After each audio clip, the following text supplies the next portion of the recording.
Quem passa na rua Conselheiro Crispiniano, no centro de São Paulo, mal consegue reparar na fachada do Cine Marrocos. Hoje coberta por tapumes, ali funcionou um dos mais importantes cinemas de rua do Brasil. O centro de São Paulo, até os anos 50, ele era muito frequentado, né? Ele era uma área muito valorizada da cidade, assim, por uma série de questões econômicas, culturais, etc. Esse cinema, o centro da cidade foi aos poucos sendo abandonado, né? Quer dizer, ele foi muito trocado assim, nessa parte comercial pela região da Paulista, da Augusta, dos Jardins, a partir dos anos 70 mais ou menos, 60 já e mais 70, e depois pelos shoppings. Os grandes cinemas se concentravam no centro, né? Até os anos 60 mais ou menos. Mas com o abandono das pessoas, eles acabaram vazios e se tornaram inviáveis economicamente, né? E anos 80, 90, a gente viu o fechamento de vários grandes cinemas ali no centro de São Paulo. Eles foram substituídos ou por igreja, ou por estacionamento, ou por hotel, ou foram simplesmente fechados e abandonados, né? O que eu acho muito triste. Eu acho que a única chance deles terem uma vida nova, eles renascerem, é que o centro também renasça, assim, que as pessoas voltem a frequentar o centro, voltem a frequentar salas de rua, né?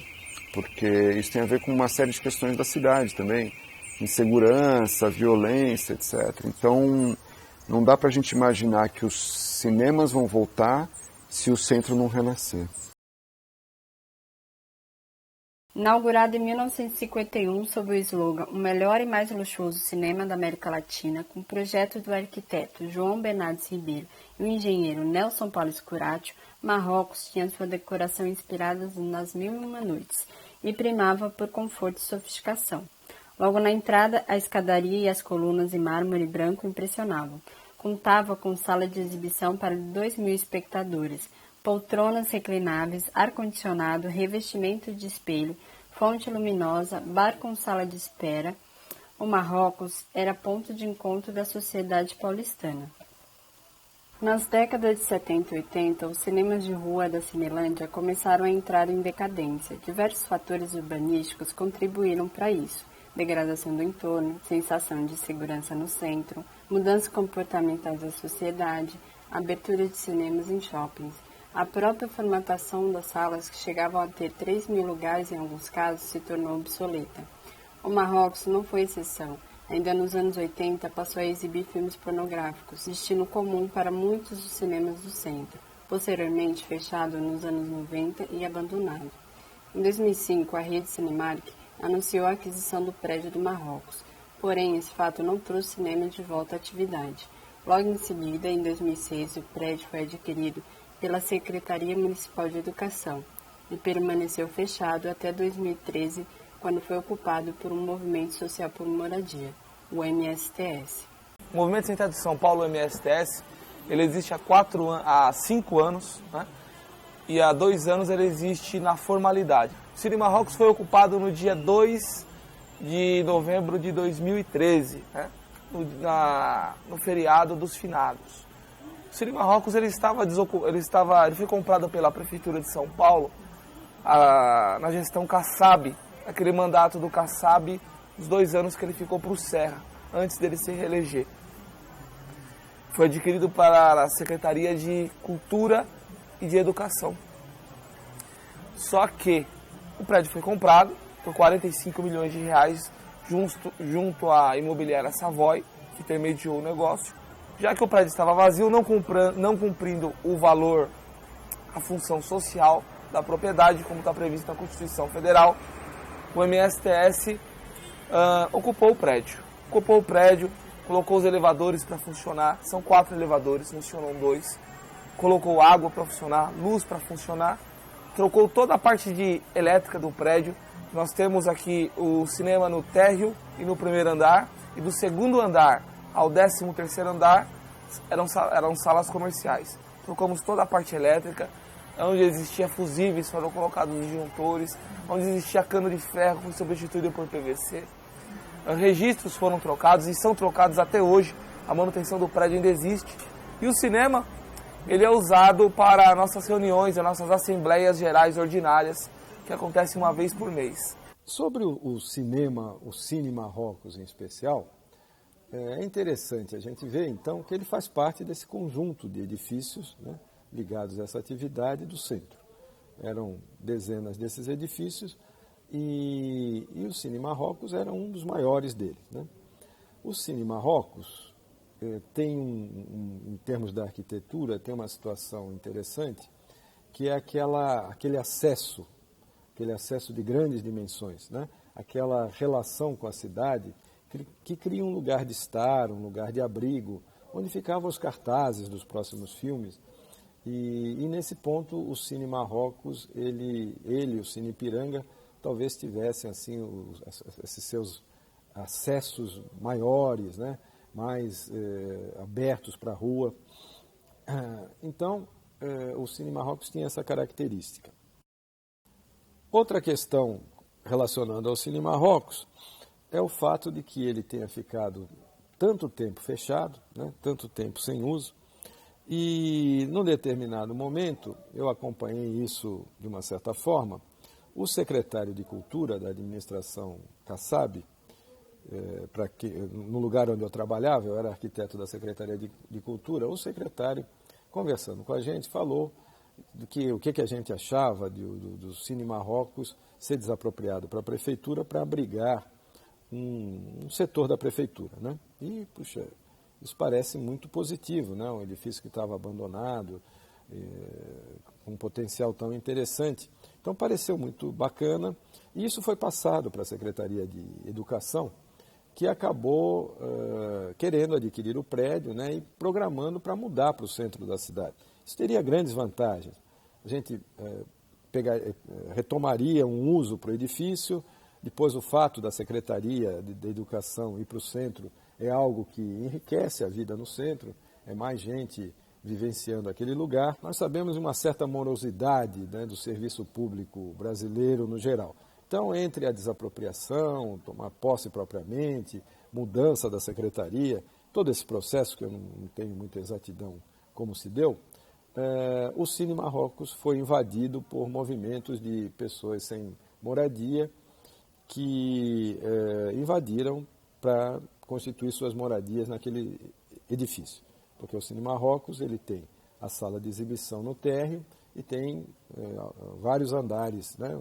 Se caracteriza como uma edificação vertical. Eu acho que esse fato ele reflete bem o momento da cidade, a dinâmica da cidade, reflete os conflitos da cidade, os interesses, né, que ela tem. E, então, curiosamente, esse edifício, de novo, é protagonista do momento atual, né?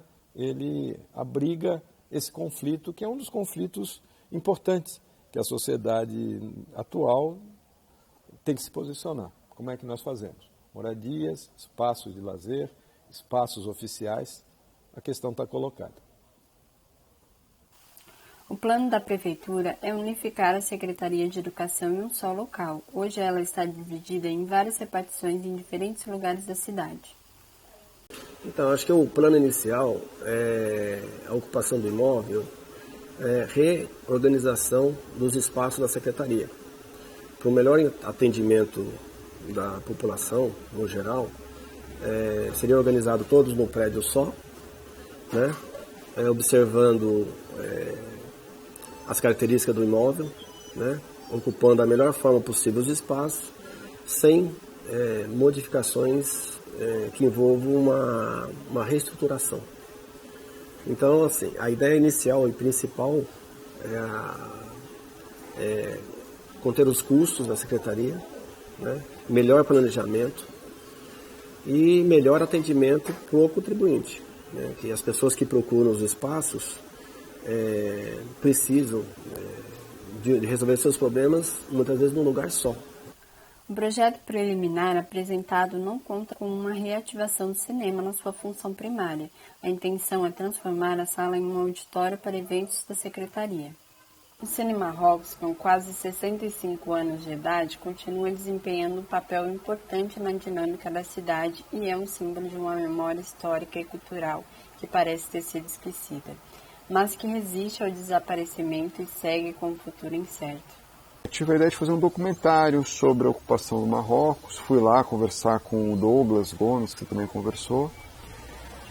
E a gente pensou, fazendo uma pesquisa sobre a história do Marrocos, a gente pensou em fazer uma história diferente lá, né? O Marrocos, acho que talvez o ponto mais alto da história dele foi ter sido a sede do primeiro Festival Internacional de Cinema do Brasil, em 1954, ano do quarto centenário. E eles trouxeram grandes atores hollywoodianos para cá, cineastas europeus, etc. E exibiram filmões da época, filmes do Billy Wilder, Ingmar Bergman, Jean Renoir, grandes cineastas, né? Grandes filmes mesmo. Daí a ideia que a gente teve foi montar uma tela provisória lá, tá sem tela, o cinema, conseguir umas cadeiras, um projetor de DVD e exibir os mesmos filmes que foram exibidos lá em 54, né? Tipo, 61 anos depois. Para os moradores da ocupação, né? Depois da exibição dos filmes, a gente também fez uma oficina de interpretação com os moradores e nessa oficina, o exercício final era que eles regravassem cenas daqueles filmes antigos de 54. A parte de moradia, que são salões comerciais, nós já estamos com um projeto de retrofit, tá? Que será entregue à Prefeitura de São Paulo, ainda nesse mês de outubro, para garantir a moradia, não das nossas 500 famílias que tem aqui dentro, é que nós temos 545 famílias, para ser mais exato. Só que nós sabemos que no projeto de retrofit vai adequar a estrutura do prédio a uma casa popular, a um apartamento popular. Só que não vai dar para caber todas as famílias, mas esperamos que a maioria delas seja beneficiada, né, por esse projeto que nós estamos colocando aí à frente e que o prefeito, a vice-prefeita, abrace a nossa causa e transforme um prédio como esse, da valia que é, da localização que é e da importância que tem para o centro de São Paulo, em moradia. E revitalize o cinema e o primeiro andar para que funcione como um anfiteatro, ou como um teatro, ou como um cinema-teatro, algo que traga mais ainda a cultura para o centro de São Paulo, que está precisando. Eu ficaria muito feliz que voltasse a ter filme lá de alguma maneira. E também, obviamente, eu gostaria muito que, se o prédio fosse desocupado, todas as pessoas que estão morando lá conseguissem de alguma maneira uma moradia digna. Eu acho que voltar a ter filmes lá é importante, mas mais importante que isso é que as pessoas tenham uma moradia digna. E as pessoas que estão lá merecem isso. Infelizmente, vários outros importantes cinemas de rua do centro também se encontram abandonados.